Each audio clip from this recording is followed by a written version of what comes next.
Jackson, what's up, brother? How you doing? Hey man, I'm doing great. Thanks for having me on the show. I'm really excited. Awesome, awesome. Well, thank you for coming on. And let me just give people a real quick background of how we know each other. I love these kind of stories because I meet random people and I bring them on the show. I also obviously have a pretty good network, so we've known each other since college at DePaul, and we used to hang out, have a good time. Life happened. You moved. I eventually moved away too, and now we're both in completely different states than where we met in Chicago. So, but you're a realtor now, and this is awesome because now I have a podcast specifically for realtors. So it just came full circle, and yeah, man. So I'm excited to have you on the show. So if you don't mind, just tell a little bit about your story, how you became a realtor, where you came from, and all that good stuff. Sure, man. Yeah. Well, like Brandon said, we met in Chicago. I moved to Chicago to work and play basically after college while I was trying to figure out what I wanted to do with myself. And never at that time did I really consider real estate as a career option for myself. Not that time, not really before. My mother is a realtor. She has been for about 25 years now. And her mother was a realtor, actually in the Chicago market. In Winnetka until her 80s. I mean, she retired very late, and they had to force her out because she liked it so much. So I guess it's kind of in my blood, but I never really thought about it. It's sales, and for whatever reason, sales are not thought of as like a high-end career when you're thinking, what I want to do with myself in your life. Do I want to be a doctor? Do I want to be a lawyer? Do I want to be the president? Do I want to be a fireman? Do I want to be a scientist? That kind of stuff. So I never really considered it, but it afforded my family a very nice life growing up. My mother was always in real estate sales, but always was also around. Working for yourself and being your own boss is a very attractive aspect of it. And so I had a very present mother growing up, even though she was a high level realtor. So after I moved home from Chicago, I was trying to figure out what the heck I wanted to do with myself. It's time to make some tough decisions about what kind of man I want to be, what kind of life I want for myself. Mm-hmm. And my father is an attorney, and I've always been attracted to the idea of helping people. I gain a lot of value from any situation where I feel like I'm able to solve a problem for somebody or do something for them that they aren't able to do themselves. And as an attorney, I sort of wrap my head around the idea that attorneys are, in a weird way, they almost have superpowers where they can solve problems that regular people can't. I've always been attracted to comic books and Spider-Man and Superman and what have you. And I found an easy way to relate, going to somebody with more expertise or more training or more ability than you do to solve a problem that you don't have, that you're not able to do on your own. Very appealing. The air is just cut on in my office, Brandon. So let me know if you can't hear me, because it's like a white noise machine in here sometimes. No, you're good. Okay. Well, so I went to law school. I went to University of South Carolina with the intention of being a criminal defense attorney, coming out, keeping people out of jail. I'm somewhat of a bleeding heart, I suppose, and that I tend to side with the accused rather than the authority figure more often than not, I guess. I don't know. I just tend to be that way. And I think that helping people and keeping them out of jail is a really honorable profession, especially if they didn't do it. Especially if they didn't do it. But I was cured of all that pretty quickly. I went to law school. I worked in the public defender's office there, and I realized, and this is hard work. A lot of these guys did do it. a lot of them did exactly what they're accused of, and you're just there to sort of help the process along. But I went in with very high hopes for myself and the changes I could impact the world in. And I left my first internship at the public defender's office thinking, wow, what can anybody do? This is tough. And I realized at that point, I didn't want to be a lawyer, but I was still in law school, and, I'd spent some money to go there, and I didn't want to be a quitter. So I finished, I graduated. I did the next year and a half and got my 3-year degree. And in the state of South Carolina, your law degree allows you to step right in and take the broker exam from the Real Estate Commission. Nice. We're a smaller state. They assume you have the requisite contract knowledge to be competent, and I did. And I didn't pass the exam my first time because I was arrogant and was like, I don't need to study for this. I have a law degree, but there's a lot of specific information that you do need to know. So I did study and passed it the second time. Nice. But yeah, I never expected that I would be doing it. But when I was trying to figure out what the heck am I going to do with myself as I was leaving law school, my mother, Joan, said, well, Jack, you can always do real estate. I think you could do well in this. You're a people person. You care deeply about helping people.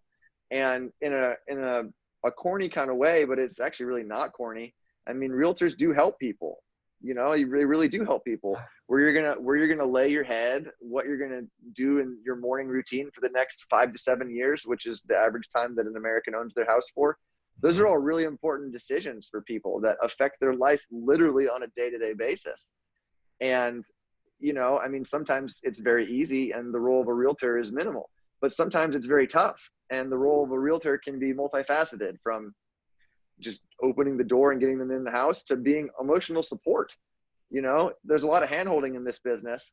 And I don't mean that in a bad way. I mean that in, like, you develop these relationships with people and they're going through what's usually their largest transaction in their life to that point, unless they're a multiple homeowner or investor. And there are emotions that get caught up in that and they don't anticipate.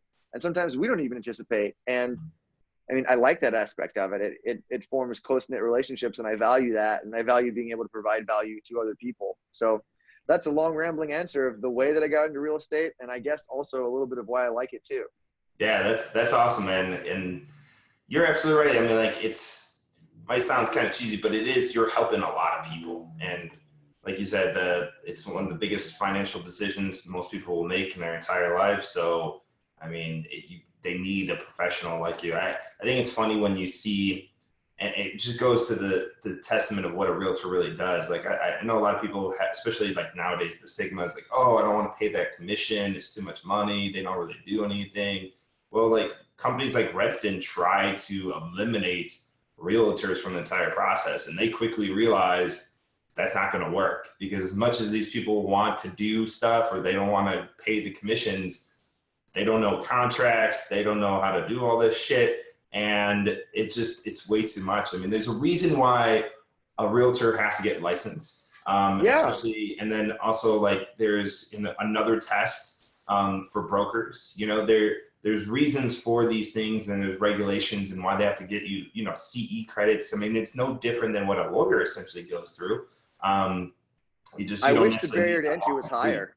Huh? I mean, a lawyer can't just go be a lawyer. No. They're held to a much higher standard. You have to go to college and then to a law school and then pass the bar exam and then maintain your licensure.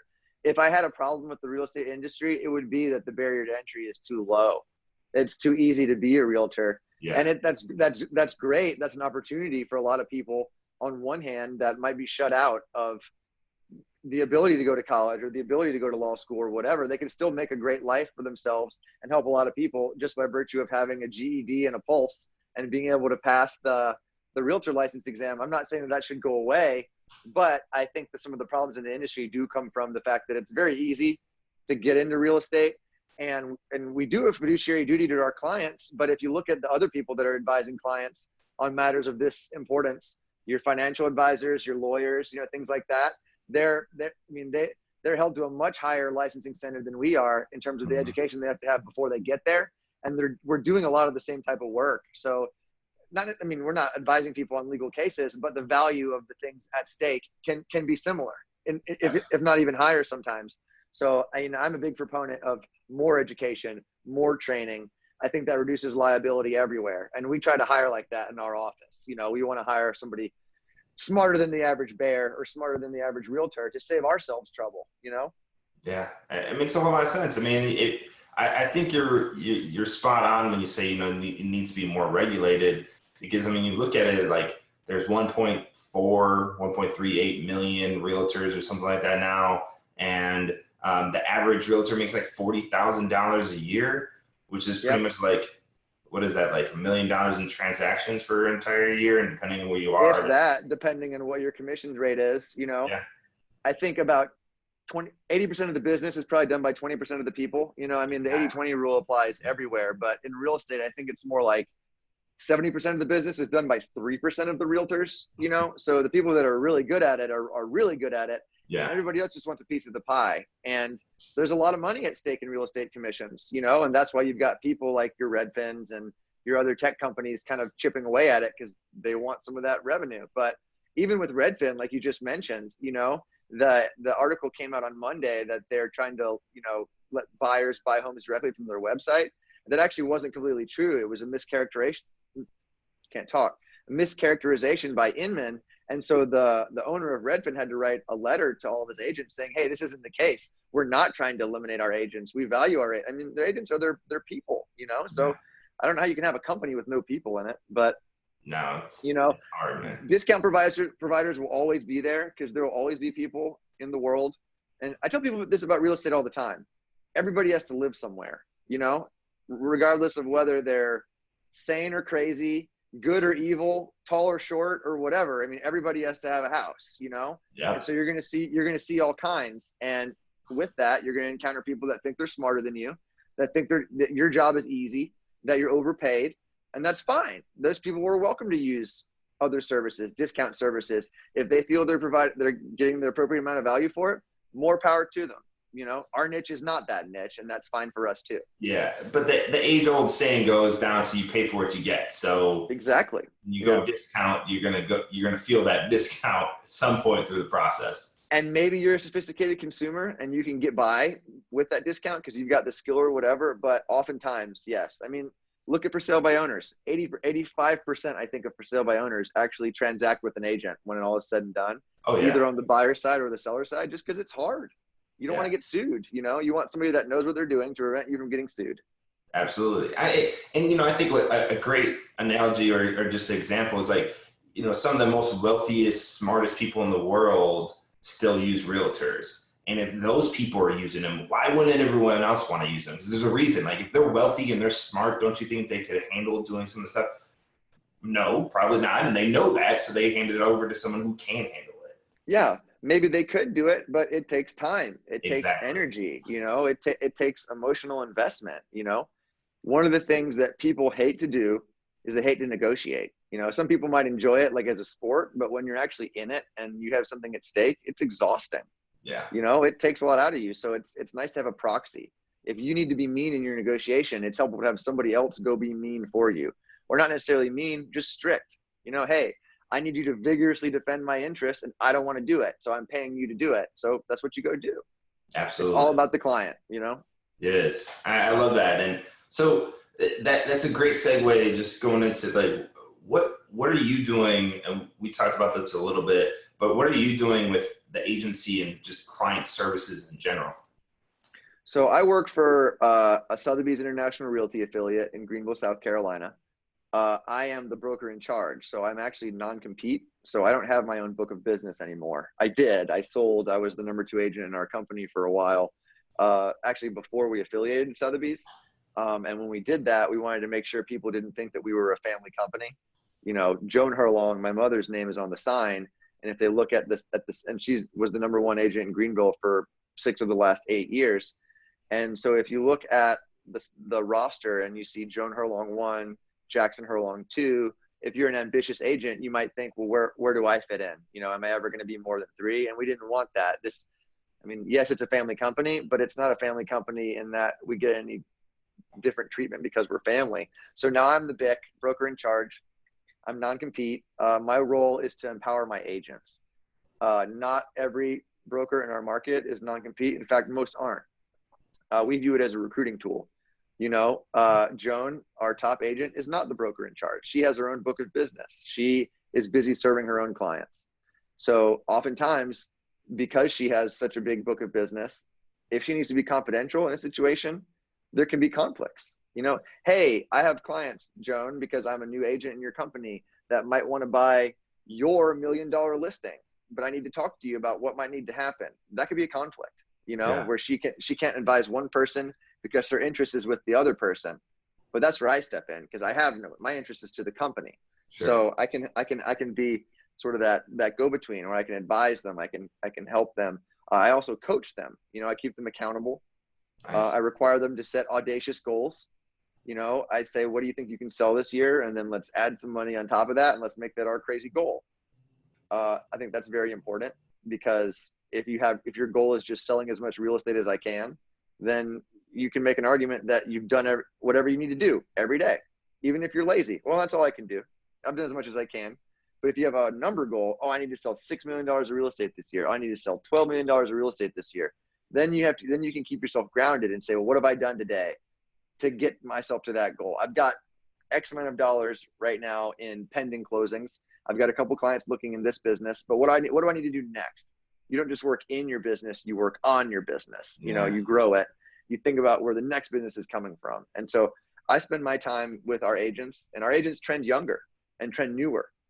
We would rather hire newer, ambitious agents with great networks that they can take advantage of than established agents from other companies for the most part, because we don't want to have to unteach things.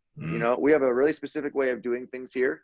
It's all based on ethics. It's all based on client service.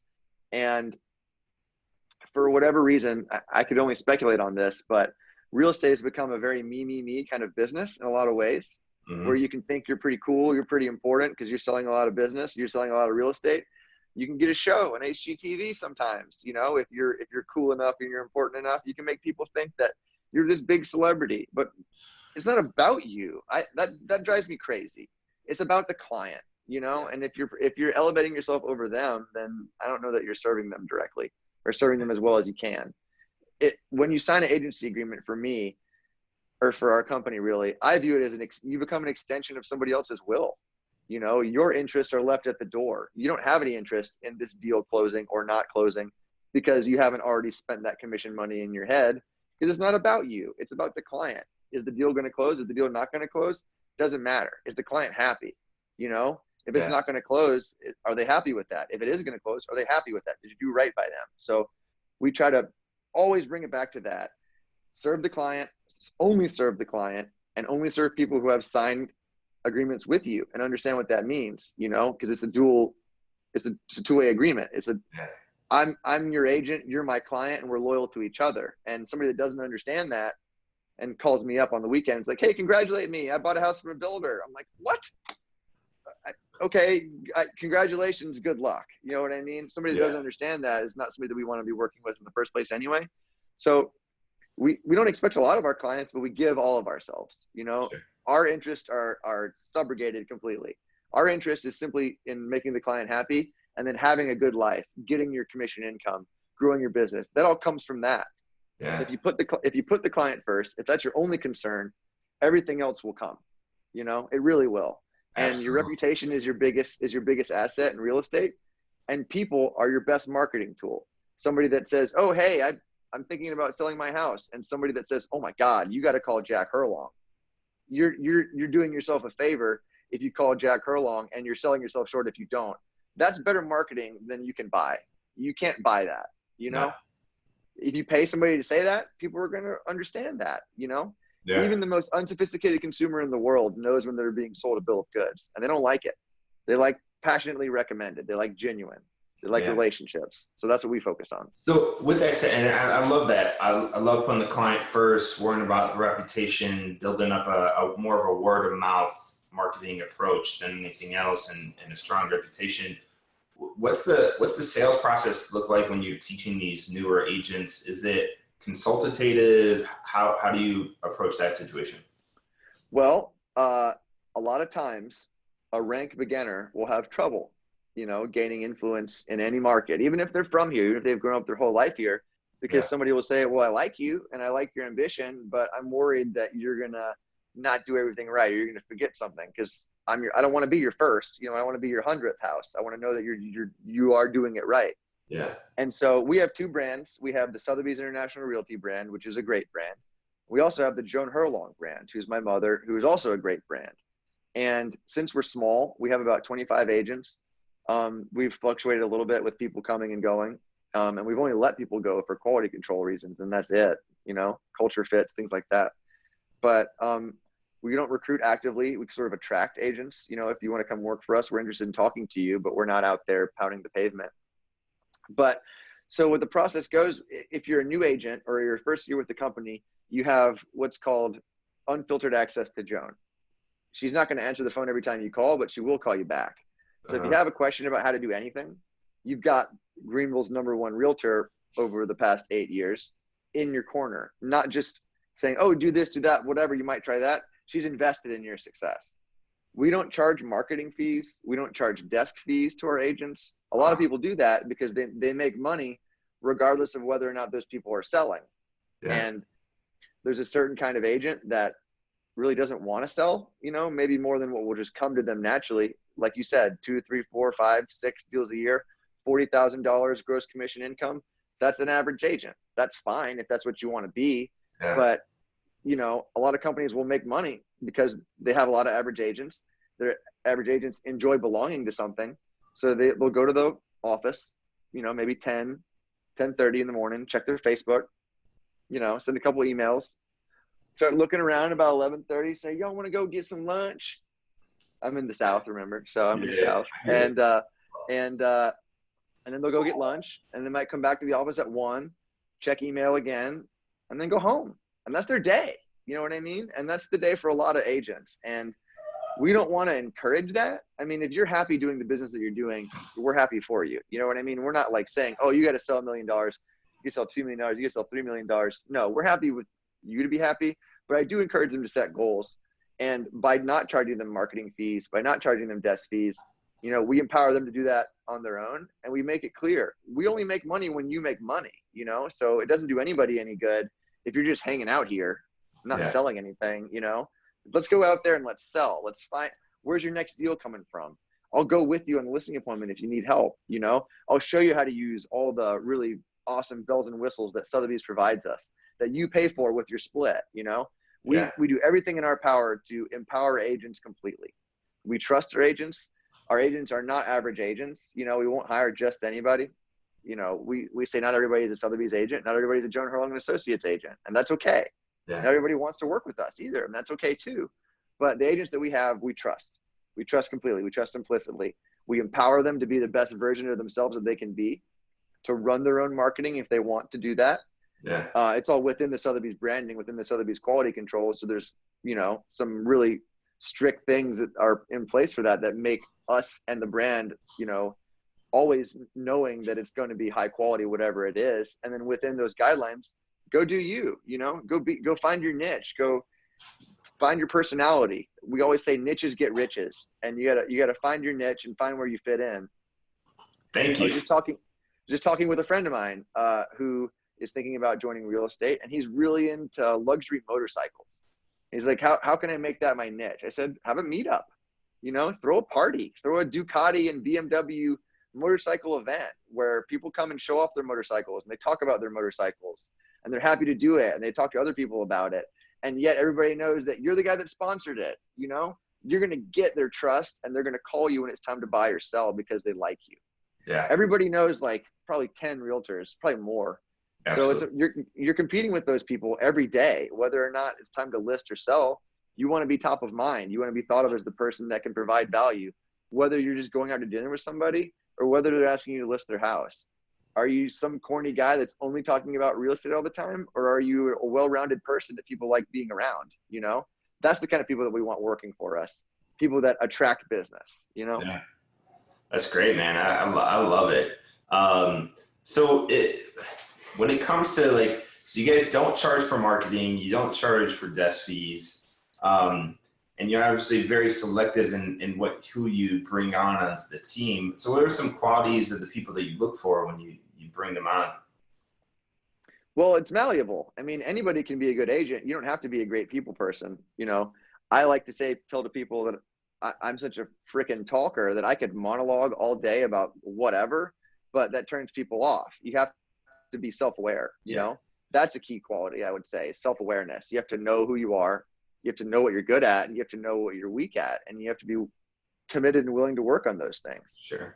Me, I can be somewhat self-involved sometimes, where I have to take a second and say, no, this is about you.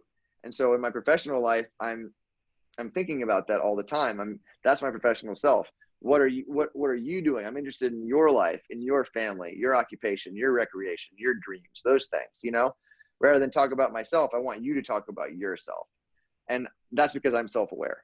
And I try to find people with that same level or more level of self-awareness that know who they are. They know their niche without needing to be told where it might be, Hey, I like to hike all the time. That's my thing, pardon me, phone call. So maybe my ads will be about leading you to your destination or whatever. You know what I mean? You can incorporate your identity, whoever you are, into high quality marketing. Sure. And if you're just some guy or some girl and you don't really know who you are or what you like, and somebody asks you, hey, what kind of music do you listen to? And you say, oh, everything. You know, and maybe that's true. And maybe you can expound on people in different genres. But I don't know, I think I like people with a defined identity, people that know who they are, people that know what they want for themselves, and people that are also anticipating their clients' needs. That's another big thing. Problem solvers. Nice. Those are great qualities, man. It's easy for agents to bring us problems and say, solve this for me. But it's way better when they're like, hey, listen to what problem I already solved. Praise me for it. That makes me so happy. Yeah, well, it's less babysitting. So. Right? That's great, man. I really like that whole self-awareness quality. You know, a lot of people don't talk about that, and it's a big part. I mean, you're absolutely right. And I love the analogy of the music. Like, you don't really think about that, but if someone can't really give you a definition of what kind of music they listen to, then what else can they give you the definition of? Yeah. You know, are you waiting to see how I'm going to react to what you say, or are you going to give me an honest answer? Mm-hmm. Because I think if somebody asks you, hey, what kind of music do you listen to? And you say everything, that's probably not true, right? Because everybody listens to something. Everybody has something that they like. Yeah. But if you say everything, you're probably worried about saying the wrong thing. And if you're worried about saying the wrong thing, then I'm just not sure that you really have a strong sense of self sometimes.